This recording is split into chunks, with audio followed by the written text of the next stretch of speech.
வணக்க மக்களே, ஒரு புதிய வீடியோவில் சந்திப்பதில் மிக்க மகிழ்ச்சி. இன்றைக்கி பார்த்தீங்கன்னா ஒரு 15 கிலோ மட்டனை வச்சு மட்டன் குழம்பு தாங்க செய்ய போகிறோம்.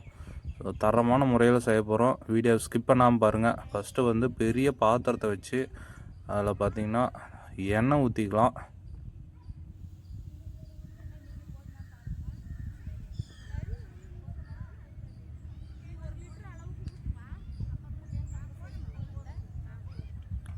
பார்த்திங்கன்னா எண்ணெயை ஊற்றியாச்சு. அடுத்ததாக பார்த்திங்கன்னா வெங்காயமும் போட்டுட்டோம். வெங்காயம் கருவேப்பிலை போட்டதுக்கப்புறம் தனியாக பார்த்திங்கன்னா பூண்டு அரைச்சி வச்சுருக்கோம். அதுதான் வந்து சேர்த்துட்டு இருக்கோம்.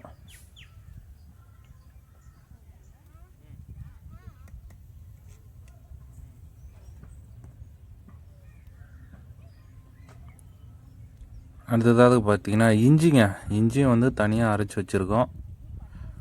அதையும் சேர்த்திக்கலாம். இப்போ பார்த்திங்கன்னா அந்த பச்சை வாசனை போகிற வரைக்கும் நல்லா வந்து கிளறி விட்டுட்டே இருக்கணும்.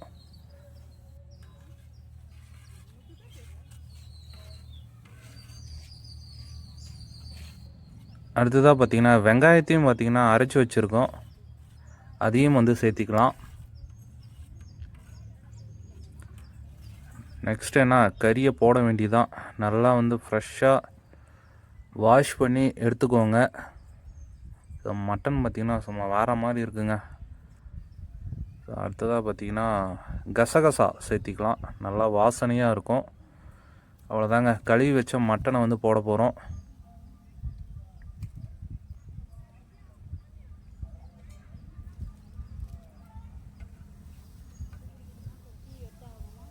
மட்டனை போட போட இந்தமாரி வந்து கிண்டி விட்டுட்டே இருங்க, இல்லைன்னா கீழே வந்து அடி பிடிச்சிக்கும்.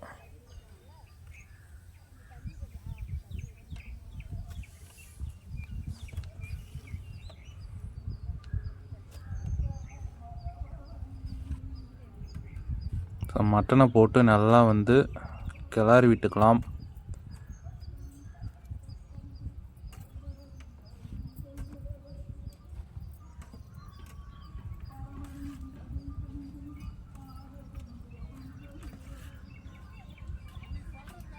ஸோ மட்டன் பாருங்கள், ஒரு பாதி அளவுக்கு வந்து நல்லா வெந்துருச்சு. உங்களுக்கு தெரியும்னு நினைக்கிறேன். நல்லா அதுக்கு தான் ஜூமிங் பண்ணி காமிச்சிருக்கேன். இந்த டைமில் பார்த்தீங்கன்னா கல் உப்பு சேர்த்திக்கலாம் தேவையான அளவுக்கு.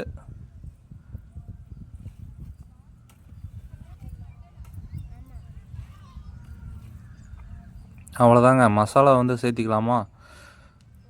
ஃபஸ்ட்டு பார்த்திங்கன்னா மஞ்சள் தூளை வந்து சேர்த்துறோம்.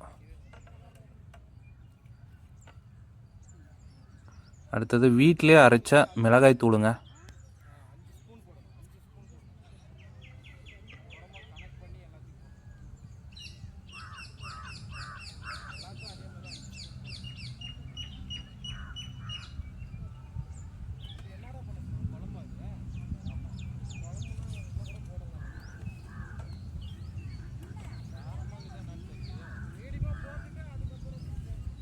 ஆவி பறக்க பறக்க எப்படி வெந்துட்டு இருக்குன்னு சொல்லிட்டு பாருங்கள் மட்டனு.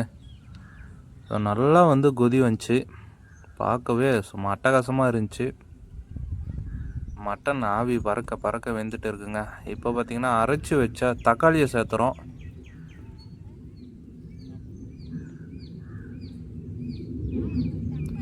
கொஞ்சமாக பார்த்திங்கன்னா வெட்டி வச்ச தக்காளியும் வந்து சேர்த்திக்கிறோம்.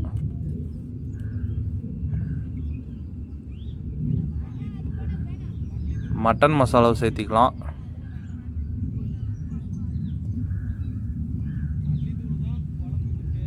அந்த மட்டன் மசாலா போட்ட உடனே அந்த வாசனையும் கலரும் அப்படியே பார்த்திங்கன்னா சேஞ்ச் ஆயிடுச்சுங்க. உங்களுக்கு பார்த்தாவே நல்லாவே தெரியும்.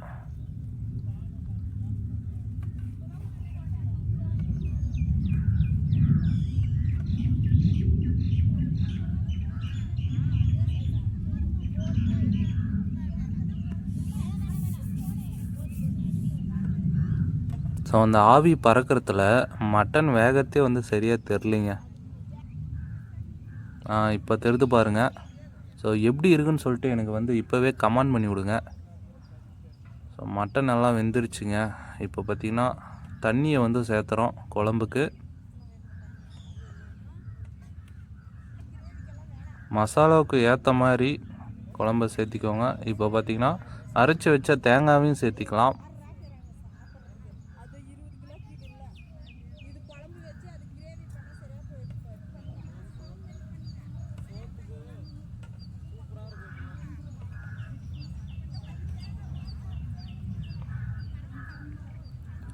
ஸோ மட்டன் வந்து வெந்துருச்சா வேகலையான்னு சொல்லிட்டு கொஞ்சம் டேஸ்ட் பண்ணுறதுக்காக மட்டனை எடுத்து வச்சுருக்கோம்.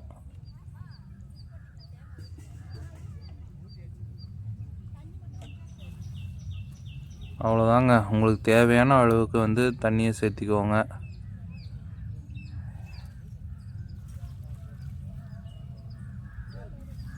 அவ்வளோதான். ஸோ நல்லா கிண்டி விட்டுட்டு கொஞ்ச நேரம் பார்த்திங்கன்னா மேலே மூடி போட்டு விட்றலாம். ஸோ நல்லா வந்து அப்போ தான் வந்து மெர்ஜாகும். ஒரு கொஞ்ச நேரம் இருந்தாவே ஒரு அட்டகாசமான மட்டன் குழம்பு வந்து ரெடி ஆயிரும்.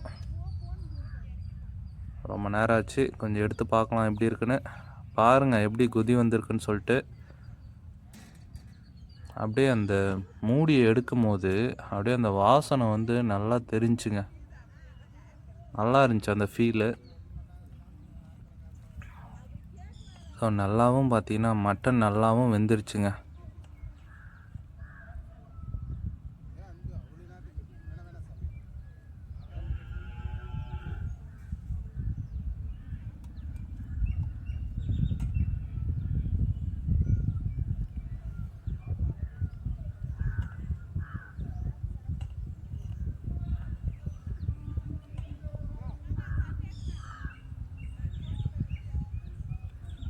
மட்டன் குழம்பு தரமாக வந்து ரெடி ஆகிடுச்சு. அவ்வளோதான். ஃபேமிலி மெம்பர்ஸோடு சேர்ந்து நம்ம சாப்பிட வேண்டியது தான். அடுப்புலேருந்து இறக்கி அவ்வளோதாங்க. அடுப்புலேருந்து இறக்கியாச்சு. சாதத்தோடு சேர்த்து மட்டன் குழம்போடு சாப்பிட்டுருக்கீங்களா அப்படின்னு சொல்லிட்டு கமெண்ட் பண்ணுங்கள். அவ்வளோதான் மக்களே. அடுத்த ஒரு புதிய வீடியோவில் சந்திக்கிறேன். டாட்டா பாபாய். see you.